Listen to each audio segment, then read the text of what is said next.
Autre grand dossier au cœur de ce sommet européen, c'est celui dont on vous parlait dès hier, celui des avoirs russes qui sont gelés en Belgique en particulier. Une question très sensible. L'Union européenne et le président ukrainien qui est présent, vous le voyez, Volodymyr Zelensky, veulent utiliser cet argent pour financer le soutien à l'Ukraine, mais la Belgique s'y oppose sans de solides garanties. Demet Korkmaz va nous rejoindre pour en parler, c'est 64 Échos. Bonsoir Demet. Bonsoir. Les Européens sont donc dos au mur, ils doivent à tout prix trouver de l'argent. Oui, et d'ailleurs, Ursula von der Leyen l'a répété, les Européens ne quitteront pas ce sommet sans solution financière. Tout simplement parce que l'Ukraine va se retrouver tout de suite à court d'argent dès les premiers mois de 2026. Avec l'arrêt de soutien américain, les caisses de Kiev sont vides. Il faudra donc trouver quelques 140 milliards d'euros pour assurer les 2 prochaines années. Des pays comme l'Allemagne, les pays nordiques ou encore l'Europe orientale plaident en faveur de la confiscation de ces fameux avoirs russes. Alors on sait que la Belgique détient une grande partie, une grande majorité des fonds de ces avoirs russes, mais il y en aurait d'autres en Europe.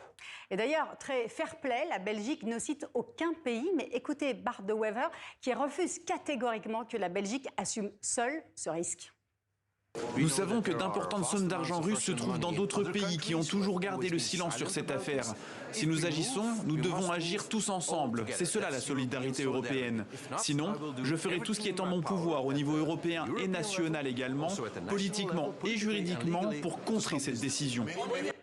Alors, ce dont on est sûr, c'est l'existence d'un pactole russe, l'équivalent de 210 milliards d'euros logés en Europe. On sait que quelques 185 milliards seraient détenus par la société Euroclear en Belgique. Restent 25 milliards. Où sont-ils logés? D'après le Financial Times, l'essentiel des 25 milliards serait détenu en France, dans des banques commerciales et principalement à la BNP qui refuse de communiquer sur cette question. Mais de l'argent russe, il y en a aussi ailleurs dans le monde. La Suisse détiendrait un peu moins de 11 milliards de dollars, 6,7 milliards pour les États-Unis et quelques 6 milliards pour le Royaume-Uni.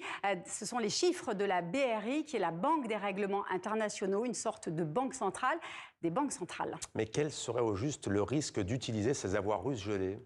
Alors, il existe des traités bilatéraux signés en 1989 entre la Russie et la plupart des pays européens, notamment la France, notamment la Belgique, qui garantissent l'immunité absolue des fonds détenus, qu'ils soient publics ou privés.